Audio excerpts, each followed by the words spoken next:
Today I'm titling the text, Playing It Safe. Playing It Safe. I don't know about you, but sometimes it's awfully tempting not to stick your neck out too far. Because you're afraid sometimes that somebody's going to come by and take advantage of your courage that you are stepping out to do the extraordinary. A guy named Mark Zuckerberg, you may have heard of him. He's probably a billionaire by now, maybe multi-billionaire, I don't know. I know he's got a lot of money. He said the biggest risk is not taking any risk. The biggest risk is not taking any risk. In a world that's changing really quickly, the only strategy that is guaranteed to fail is not taking risks. Risks, I think, come in many forms. It could be walking across the street to talking to somebody that you haven't talked to in a long time or ever. Or approaching somebody at work that you weren't so sure that they'd be receptive to you or not. Or maybe somebody in your own family that you think for years and years, maybe decades, they have not been so welcoming. But you don't know that right now may be the time that their hearts and their minds... Most of you know that I do my best to share illustrations, and I look high and low for these illustrations. So this text today, again, is called Playing It Safe. So this week, I was looking for some examples of people that take risks. So I'm looking high and low, thinking, what in the world? I mean, because I have a variety of sources that I use to share stories. So I thought, National Geographic would be probably a good example or a good resource to find people that take risks. So I'm going to share several of those stories from the scriptures of National Geographic. A guy named Trip Jennings, he has paddled whitewater to explore the rivers around the world. In 2008, made a first descent into Lower Congo. A 30-year-old Oregonian now travels by foot, motorbike, and plane as well, heading to remote spots in the name of conservation, collecting elephant scat in the Dominican Republic of the Congo for a DNA map of elephant populations, and he goes on and on and on, and he decides that he's going to make a difference by going places that few, if any, have gone before. I'll share it again. Mark Zuckerberg. The biggest risk is not taking any risk. In a world that's changing really quickly, the only strategy that is guaranteed to fail is not taking risks. Turn with me to Ecclesiastes. It's in the Old Testament. Ecclesiastes chapter number 11. New American Standard Version of the Bible. Ecclesiastes chapter number 11. Starting in about verse 1. We're going to go down to the end of verse 6, and then we're going to share some paraphrases of this same text. Ecclesiastes chapter 11. It says, "Cast your bread on the surface of the waters, for you will find it after many days. Divide your portion to 7 or even to 8, for you do not know what misfortune may occur on the earth. If the clouds are full, they pour out rain upon the earth, and whether a tree falls toward the south or toward the north, wherever the tree falls, there it lies. He who watches the..." Listen, this is the meat of the text here today. "He who watches the wind will not sow, and he who looks at the clouds will not reap. Just as you do not know the path of the wind and how bones are formed in the womb and of the pregnant woman, so you do not know the activity of God who makes all things." Here it comes, verse 6. "Sow your seed in the morning, and do not be idle in the evening, for you do not know whether morning or evening sowing will succeed, or whether both them alike will be good." I read that. My translation is to always be working, always be sowing. Don't worry about if it's raining or shining, just get out there and do it. I've told you the story several times that several years ago, we had hired a new sales rep for the company I was with, and my schedule that day was to take her out on sales calls. Well, she came into work that day, and she didn't have any appointments set, which that was her job, to schedule the appointments, and then I go out and help her help the people. So not only did she mess up her day, but of course she messed up my day. So I asked her why she didn't have any appointments scheduled. She goes, well, it's raining outside. Wow. Raining outside? You didn't schedule appointments because it's raining outside? And for those who don't know me very well, my fuse has gotten longer over the years, but there are days when it's pretty doggone tiny. And I try to be a cool manager, and I try to be a cool leader, and try to be all the things that I'm supposed to be. But I was really burned up inside because she decided that because it was raining outside, she couldn't do her job. Let me go back to Ecclesiastes before I get angry thinking about it. Verse 6, sow your seed in the morning, and do not be idle in the evening, for you do not know whether morning or evening sowing will succeed, or whether both of them alike. Now the Living Bible says this in verse 4. Listen to this. If you wait for perfect conditions, you will never get anything done. That's true. If you wait for perfect conditions, you'll never get anything done. He says, God's ways are as mysterious as the pathway of the wind and as the manner in which a human spirit is infused into the little body of a baby. Verse 6. Wow. Keep on sowing your seed, for you never know which will grow. Perhaps it all will. Again, a paraphrase of the same text. Another paraphrase from the Message paraphrase, starting up in verse 1, says, be generous. Invest in acts of charity. Charity yields high returns. Again, it's a paraphrase of the same text, verse 2. Don't hoard your goods. Spread them around. Be a blessing to others. This could be your last night. When the clouds are full of water, it rains. When the wind blows down a tree, it lies where it falls. Don't sit there watching the wind. Do your work. Don't stare at the clouds. Get on with your life. Just as you'll never understand the mystery of life forming in a pregnant woman, you'll never understand the mystery at work and all that God does, the text says. Now again, verse 6. Go to work in the morning and stick to it until evening without watching the clock. I like this. Go to work in the morning and stick to it until evening without watching the clock. You never know from one moment to another how your work will end up in the end. I know all of us have worked with people who watch the clock.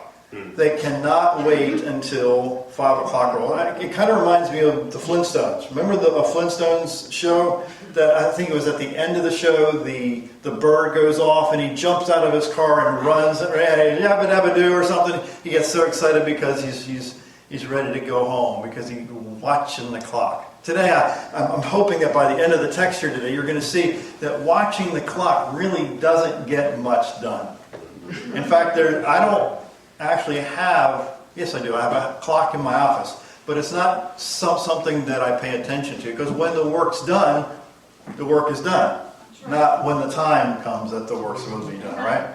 So there's a book out that I know some of you are sick and tired of me talking about it, but it was out a number of years ago by Spencer Johnson called Who Moved My Cheese? And it's all about change. It's all about getting out there and doing the extraordinary. But I want to share one little sentence, one little phrase, because I don't want somebody's head to explode because I'm quoting too much from Spencer Johnson's Who Moved My Cheese. I'm not mentioning any names about people who may not like the book. But one quote, forgive me for one quote, it says this: "It is safer to search in the maze than to remain in a cheeseless situation." Let me give you the backstory of the book. There were some people that were complaining about their cheese was dwindling down. Some of them wanted to go out and hunt for new cheese, and some people didn't want to go out and do cheese. Well, again, it is safer to search in the maze than to remain in a cheeseless situation.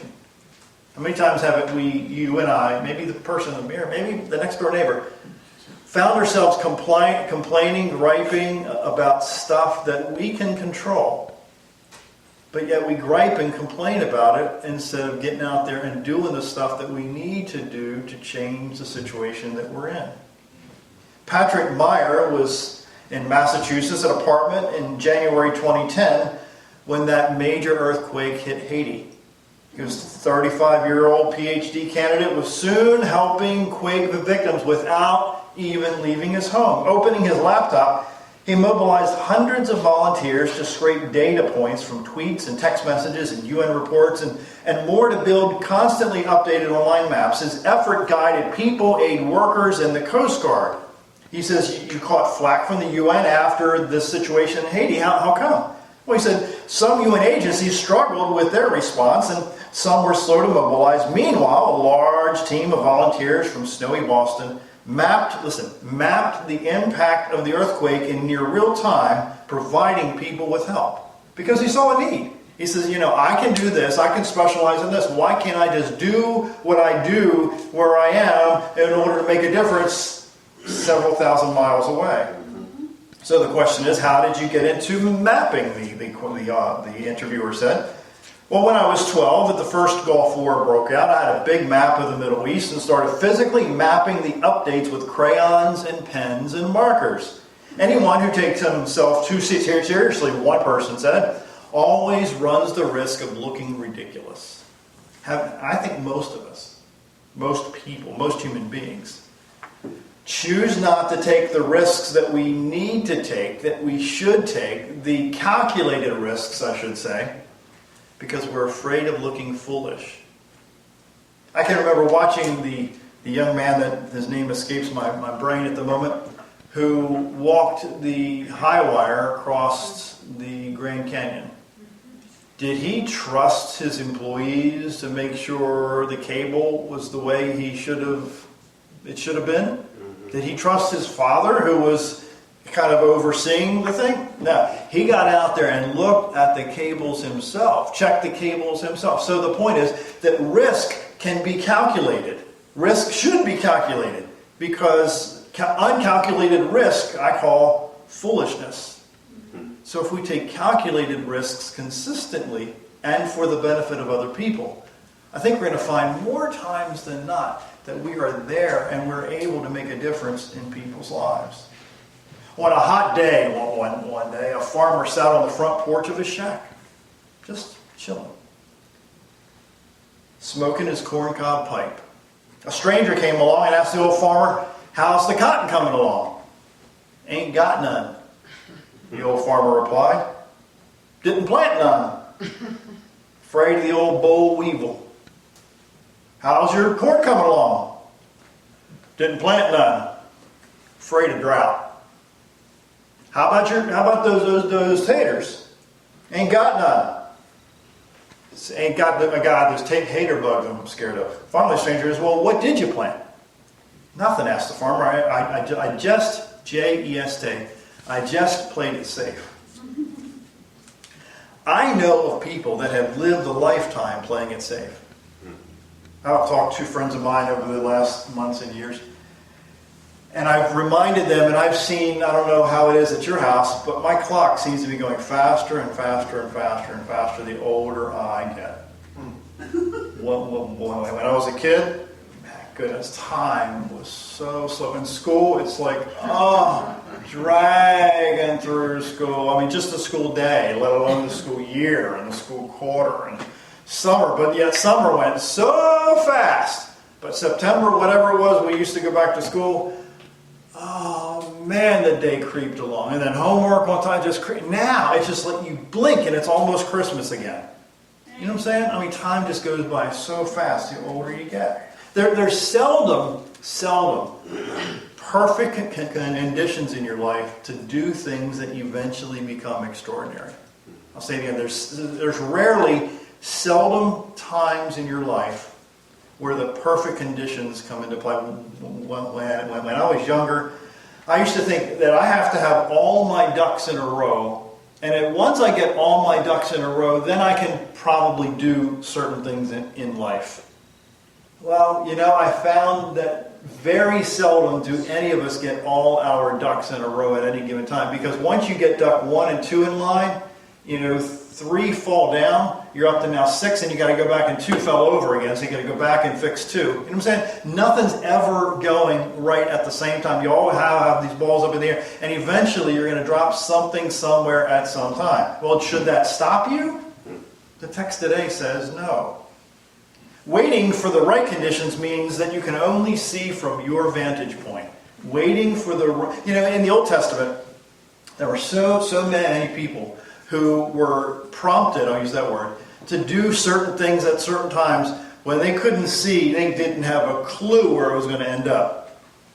but they were prompted to do great things anyway that didn't look so great in the beginning. In fact, a lot of these people, we're going to share in just a few minutes, or at least some of these people, they were finding all the reasons in the world why they couldn't do certain things because they couldn't see past their nose. I don't know about you, but most of us can't see past our nose, right? A guy named Mark Batterson writes, if you wait for perfect conditions to seize any opportunity, you'll be waiting until the day you die.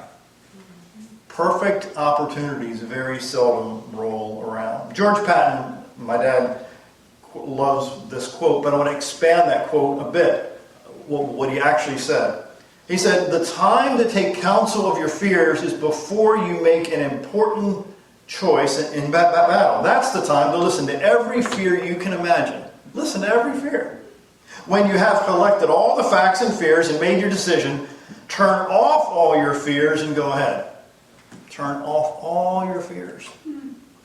I've read them over and over again, these famous people, these elaborate people, these people in the Bible, Old Testament, New Testament.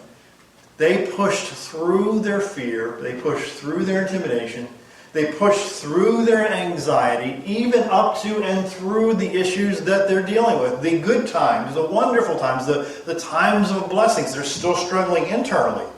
But externally, you wouldn't know it. But you would think, looking at them from the outside, that they have all their stuff together.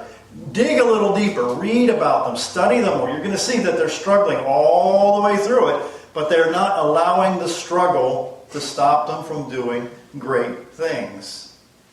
Barrington Irving became the youngest individual to fly solo around the world when the 23-year-old landed in Miami in June of 2007. The former high school star, the story says, had been studying aviation for only a year when he went after sponsors to help him assemble a single-engine plane for the 27,000-mile journey. Again, his name is Barrington Irving.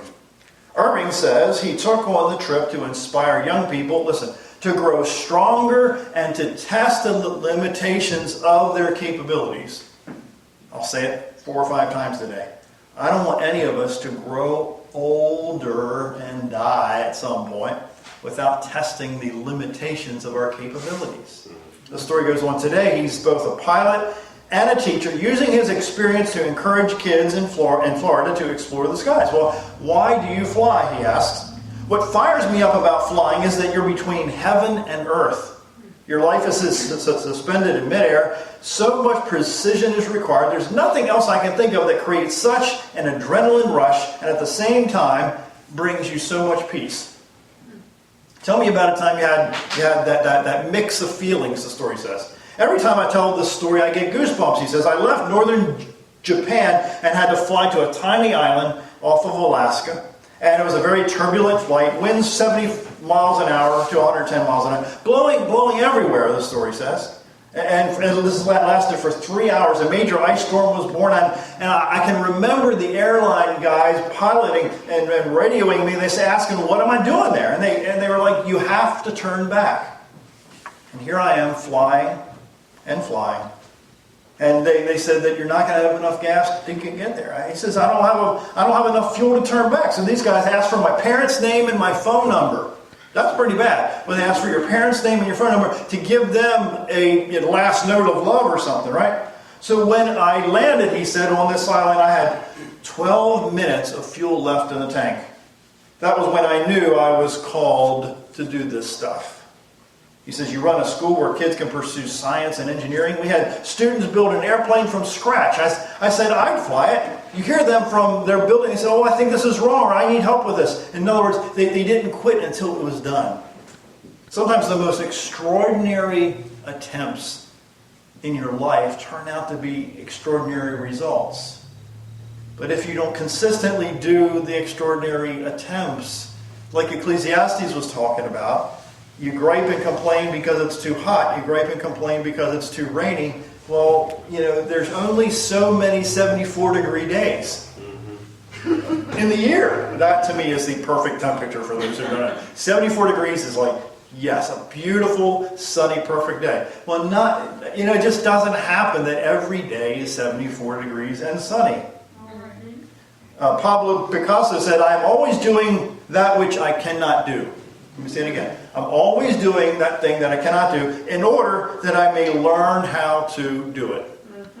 That I may learn how to do it. Some of us, I'll say it again 4 or 5 times, that oftentimes we wait until we think that we have all our ducks in a row to think that we can master something. Well, I would suggest to you, as I read in the Bible and read through lots of other examples, that you learn as you do. I do best learning as I do. I get better as I do. I think you and I get better as we do. So if we think that we're going to get better one day, we're going to wake up and have it, that's not likely. Moses is a great example of a guy who came up with all these excuses. I'm not going to go into it all. But he just came through, he went through some stuff, and he laid down a barrage of excuses. Oh, it's raining. Oh, it's too hot. It's too cold. I can't talk right. I mean, of course, he didn't use all those examples.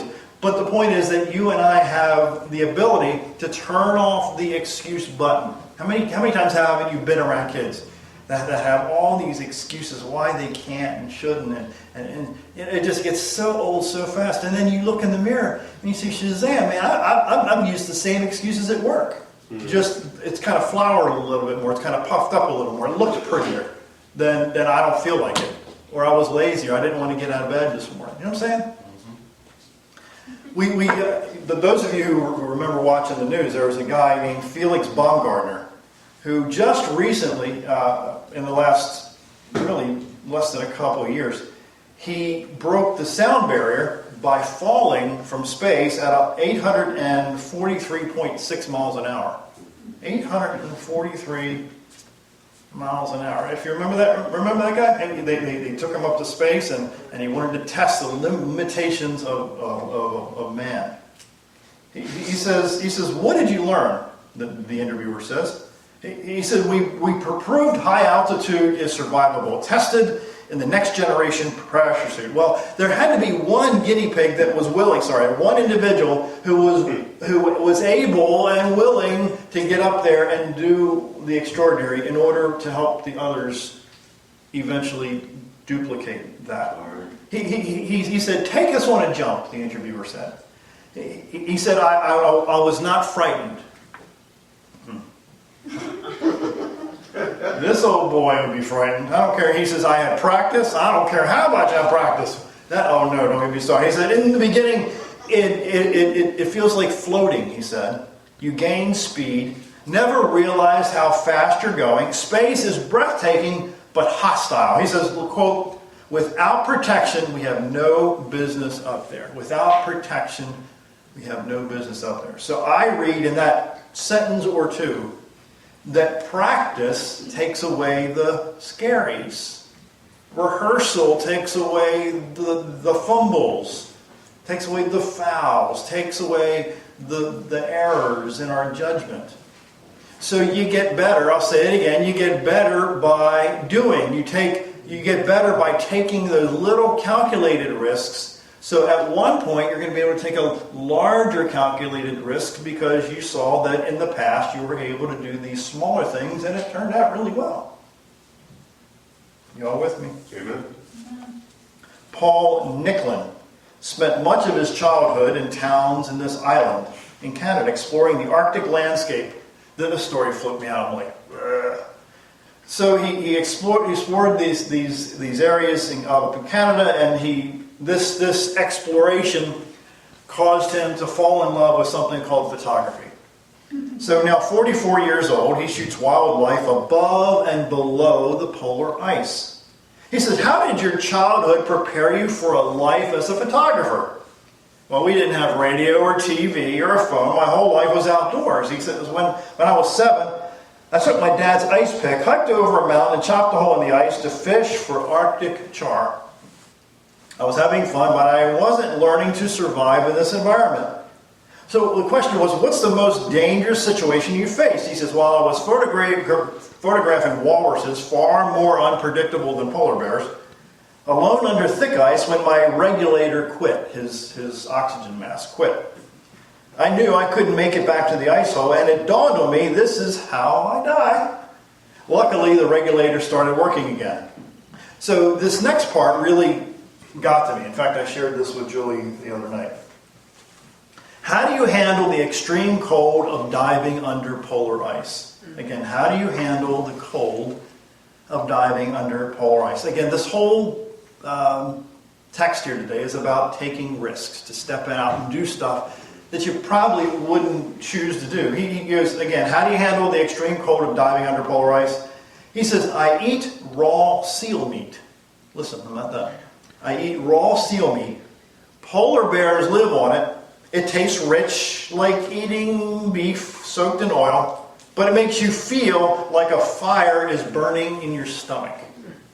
It makes you feel like a fire burning in your stomach.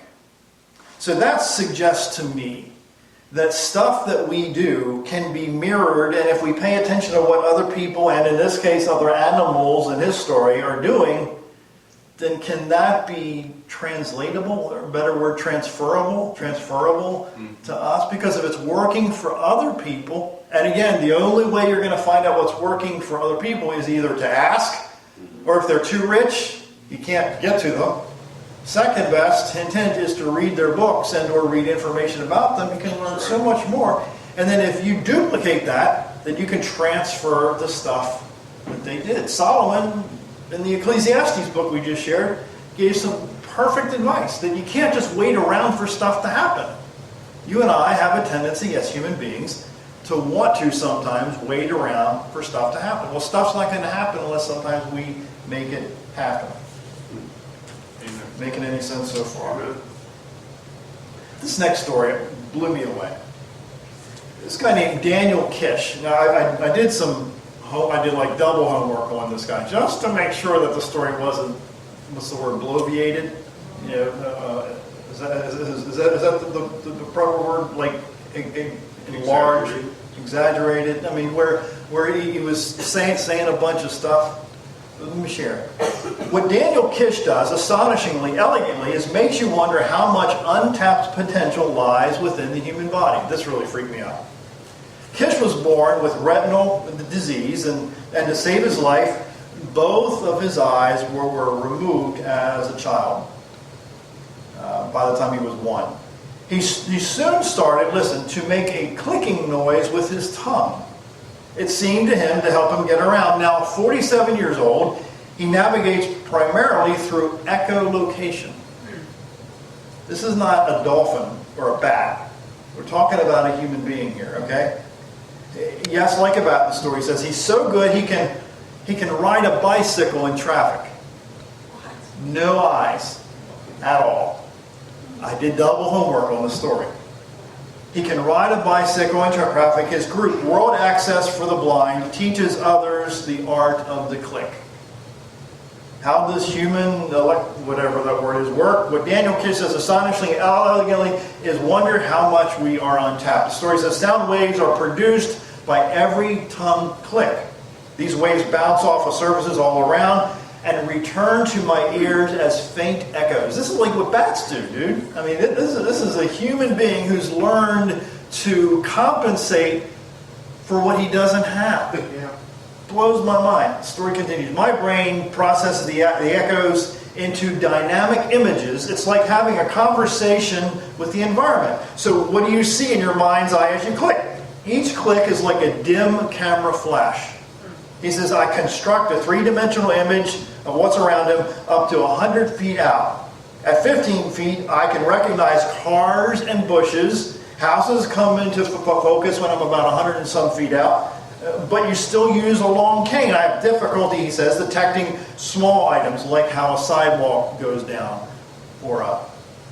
The point being that he is able, or has learned to be able, to compensate for what he lacks. I think you and I both, at times in our lives, have gotten so frustrated with what we don't have and what we struggle with that we focus on the struggle instead of ways of getting not necessarily through the struggle, but around the struggle to compensate for the struggle. I can go into some personal stories about that, but I'll leave that alone. But there are ways to get around those struggles that enable you to do the things that you thought that maybe you couldn't do in the past. because you only saw that maybe going through it was the only way. That's not the only way around a mountain. Sometimes there is a way to get around the mountain instead of through the mountain or under the mountain. You know what I'm talking about. Turn over to Isaiah chapter 6. The Living Bible shares this in a very modern way. Isaiah chapter 6. Isaiah chapter 6, Living Bible says this in verse 8, starting in verse 8. Then I heard God saying, "Whom shall I send as a messenger to my people? Who will go?" And I said, "Lord, I'll go, send me." And he said, "Yes, go, but tell my people this. Though you hear my words repeatedly, you won't understand them. Though you watch and watch as I perform my miracles, still you won't know what they mean.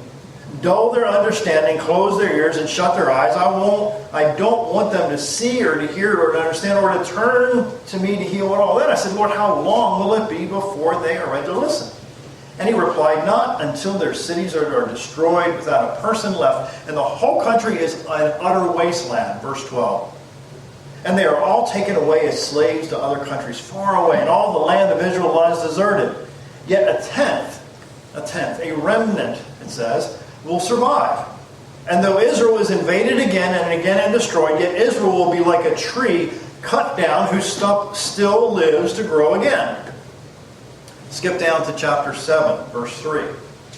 "Then the Lord said to Isaiah, Go out and meet King Ahaz, and you and his other guys named your son. Again, you will find," listen to this, "you will find him at the end of the aqueduct that leads from the spring to the upper reservoir, near the road that leads down to the bleaching field. Tell him to quit worrying." Stop the presses right there. Stop the presses. That little sentence, that little scripture jumped off the page at me because I know there are people that are still, in quotes, waiting by the bleaching field, all discouraged, waiting for somebody to come alongside them to encourage them. But you know what? We have this stereotype of the people that we're going to potentially or being asked or prompted to help because they come from the other side of the tracks, or they don't look like us, or they don't act like me, or they don't talk like me, or maybe they don't really smell so good. Maybe their habits are not like my habits. Maybe I wouldn't necessarily want to hang out with them on the weekends. But it says again right here, you'll find him at the end of the aqueduct that leads from the spring. Tell him to quit worrying.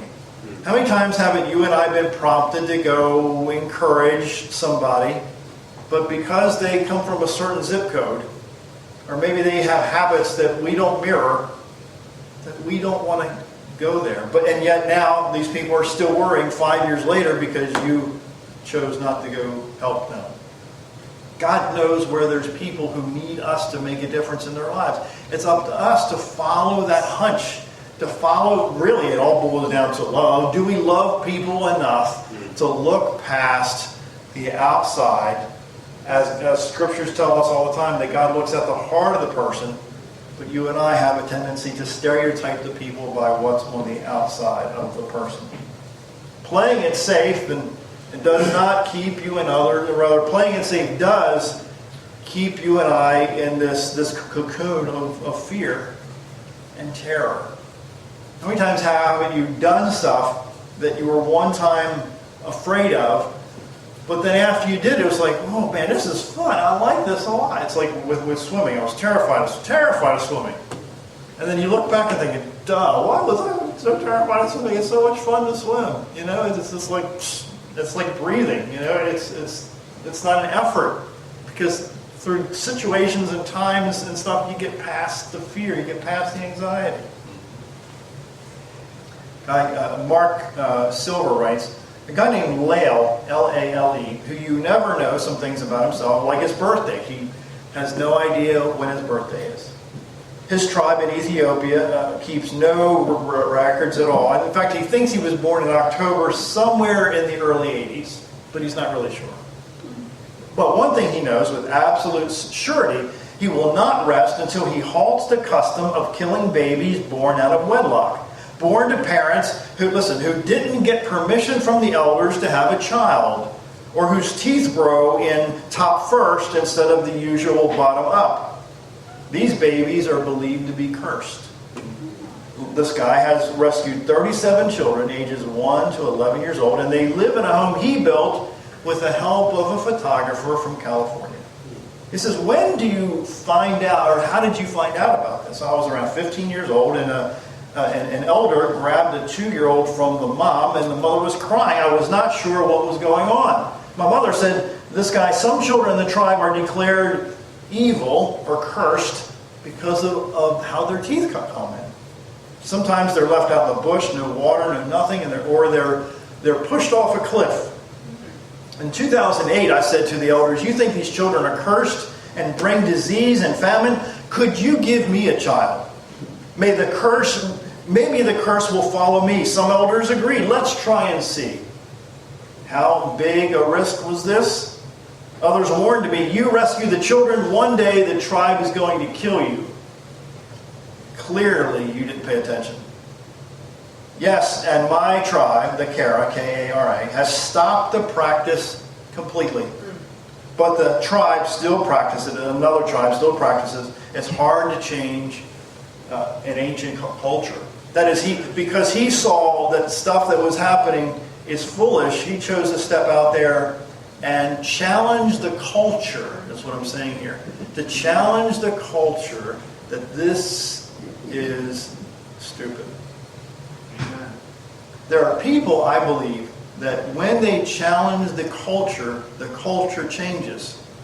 If few people challenge the culture, then the culture doesn't change. And the culture could be your household, it could be your workplace, it could be your neighborhood, it could be your zip code, it could be your extended family, it could be at work. That culture is not just the United States of America or Canada or South Africa or wherever, China, wherever you're from.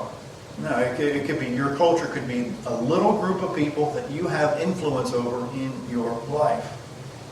When you allow fear to be your barometer, people's lives are damaged. Or worse. You know, there's a lady in the Bible named Mary Magdalene. Mary was a prominent follower of Jesus Christ. But it's interesting that Mary, who was not named as a, quote, follower or disciple of Christ, because they were all males, was one of the very few people who didn't leave Jesus' side at Jesus' dying moment. That's right. So when we look at people, we say, well, you know, I can't potentially put any faith and confidence in this person because they come from this, or they have a habit of this, or maybe, you know, in Mary's case, she had some internal issues going on. Some struggles, some, King James I think calls it spirits in her. Some bad stuff going on. Well, we can't possibly put people on top of her, that is to build a foundation on her because she had issues. Well, last time I looked in the mirror, in your mirror, we all have issues. Amen. It could be big issues, it could be small issues, and what if people didn't believe in us enough to put faith in us to do extraordinary things, even though we're not so different than Mary Magdalene? And then we read in the Old Testament, over in Joshua chapter 2, about a prostitute. I mean, some people don't know that there's a prostitute mentioned in the Bible. Yep, prostitute mentioned in the Bible. And I'm not talking in a bad way either.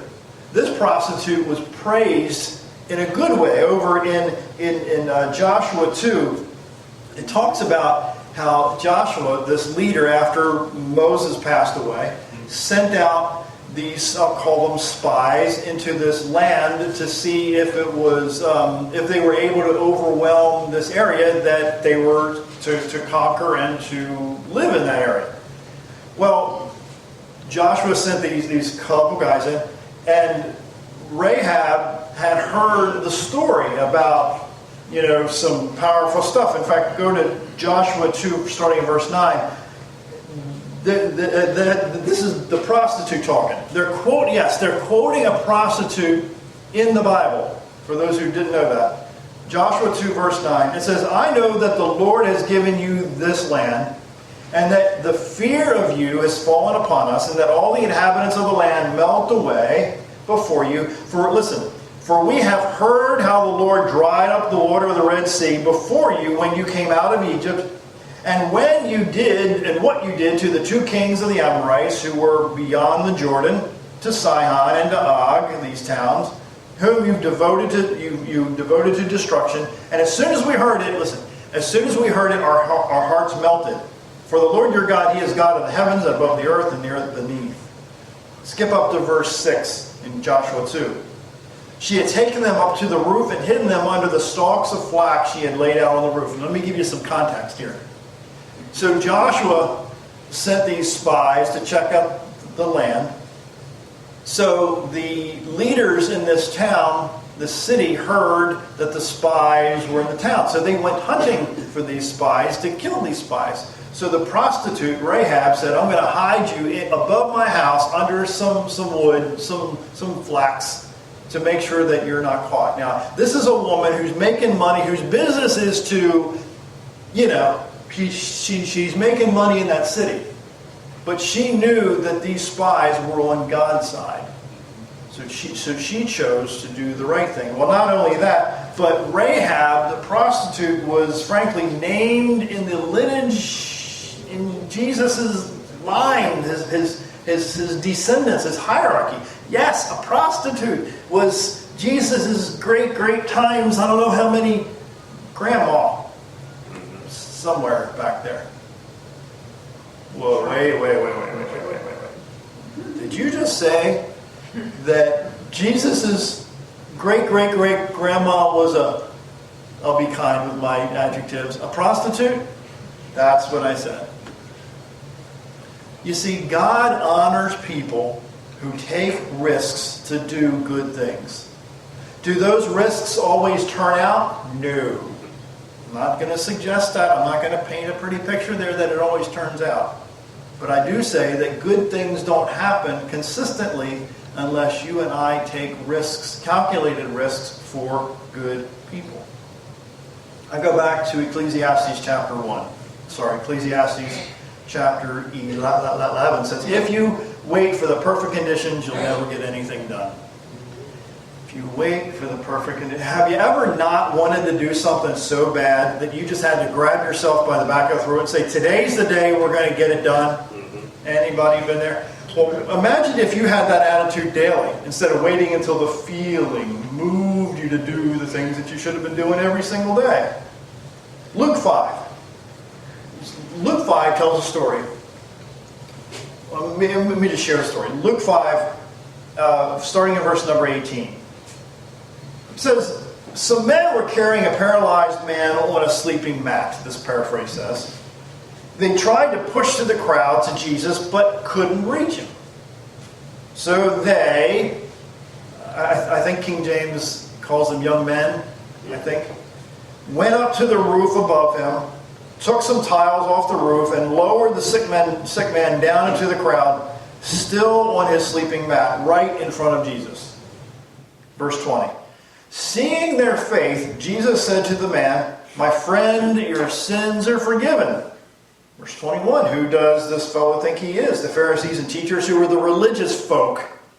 We all know some religious folk, right? I mean, just religious. That's another sermon. I'll leave that alone. Who does this fellow think he is? The Pharisees and teachers of the law exclaimed among themselves, well, this is blasphemy. Who can forgive sins? Verse 22. Jesus knew what they were thinking. And he replied, what is blasphemy? I, the Messiah, have the authority on earth to forgive sins, but talk is cheap, this paraphrase says. Anybody could say that, so I'll prove it to you by healing this man. Then, turning to the paralyzed man, he commanded, pick up your stretcher and go home, for you are healed. And immediately, everyone watched. The man jumped to his feet, picked up his mat, and went home, praising God. Everyone present was gripped with awe and fear, and they praised God, remarking over and over again that they've seen some strange things today. Now, let's pause a moment to remind ourselves that they, back up in verse, say, 20 or so, they went up on the roof above him. They. Who were they? King James, I think, says the young men or their friends or something. So if you and I want to be part of a miracle, then we have to be part of they, don't we? Sometimes to get to the miracle, we have to be the means of the miracle. We may not have to be the source of the miracle, but we may have to be the vehicle of the miracle. So if we're not willing to do and to think and to act and to behave outside the box consistently, then we're not going to be in they crowd, if that makes sense. So you and I have the opportunity to be part of they. Sometimes we think, well, the crowds are too big, and maybe they're thinking at the time, there's no way I could get this close to Christ, who was the healer, he was the celebrity of the day in a major way. Well, they found a way. There's always a way. You got to stop and think about it. There's always a way to get stuff done if you want to get it done bad enough. Amen. So as I close, a let's do something attitude beats a play it safe attitude every day. Again, a let's do something attitude beats a play it safe attitude every day, because I don't know about you in your life, but mediocre just happens. You don't have to, you just open your eyes in the morning and mediocre is staring at you in the face. I mean, because to really be over and above, you got to do over and above every hour and every moment of your day. So stop playing it safe. Stop playing it safe. And do something great in your life daily. Because if you do something great in your life daily, then those big things that you're going to be challenged to do later in life won't seem so big, because you're taking those consistent steps every day. And one day, that next step that's being offered to you is just a little bit bigger, but then you're going to see, I've taken all these steps before, then this next step is really not that big of a jump.